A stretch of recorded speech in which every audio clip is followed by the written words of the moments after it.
Welcome to Shivering Hours, where the unknown lurks in the dark, and every story leads you deeper into mystery. If you're drawn to eerie encounters and chilling tales that stay with you long after the story ends, then you're in the right place.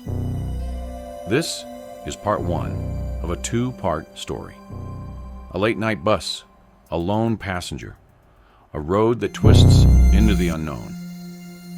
Daniel thought he was catching the last ride home, but as the streets grow unfamiliar and the passengers seem wrong, he realizes this is no ordinary trip.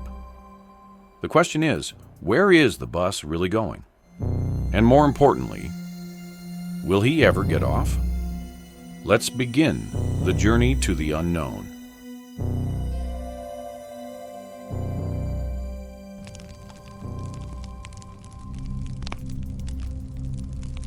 The bus was nearly empty when Daniel boarded.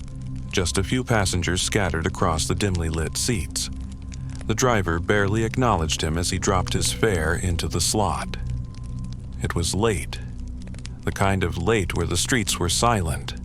The neon signs flickered uncertainly, and the world felt abandoned. Daniel settled into a seat near the back, resting his head against the cold window as the city blurred past.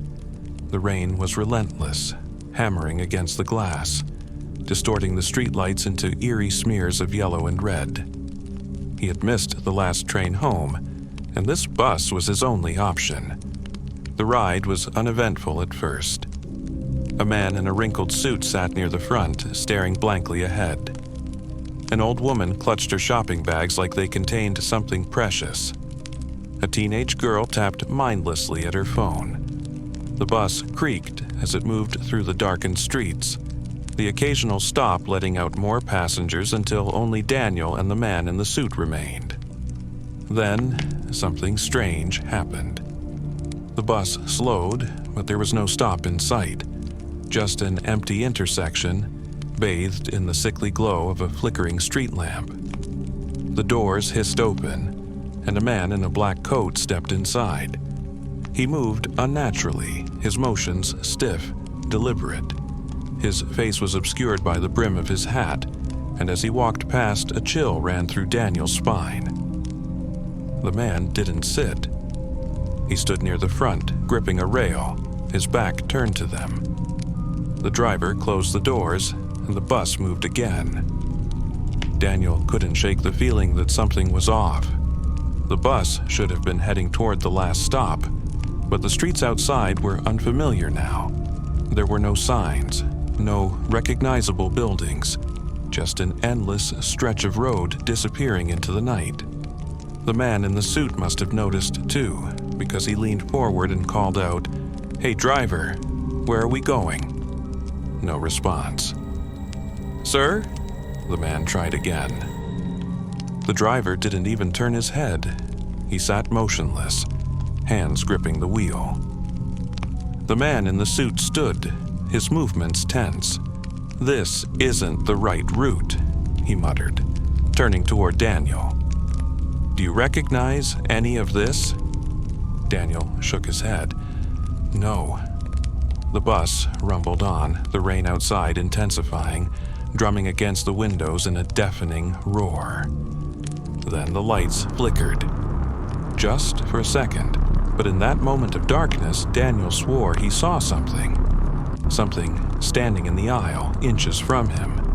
When the lights came back, the man in black was still at the front, unmoving. But Daniel's heart was pounding. He knew what he saw. The man in the suit took a cautious step forward. "Hey!" he snapped. "What the hell is going on here?" The man in black finally moved. Slowly, he turned his head.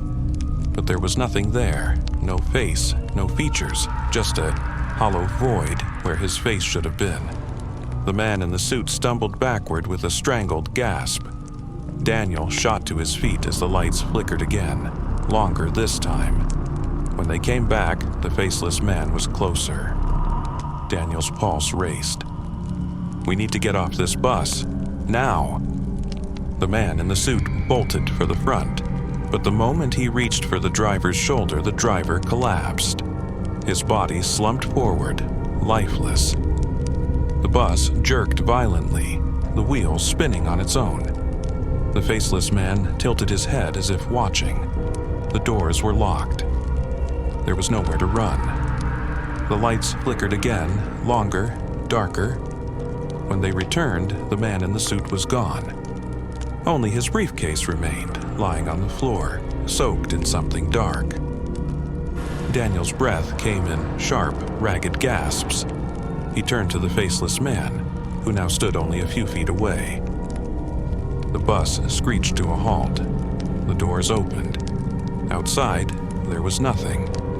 No buildings, no streets, just an endless stretch of black void. The faceless man stepped aside, gesturing toward the open doors. Daniel shook his head, backing away. "No, I'm not going out there." The faceless man didn't move, but somehow Daniel felt the command, the pull of something beyond human comprehension. His legs trembled. He didn't want to step forward, but his body betrayed him. A whisper, barely audible, slithered through the air. "You have reached the last stop." A force stronger than fear dragged him forward. The void yawned before him, endless and waiting. He clutched at the seats, the rails, anything to hold on. But the darkness swallowed everything. The last thing he heard before the doors hissed shut was the sound of the bus moving again, fading into the distance. And then there was nothing.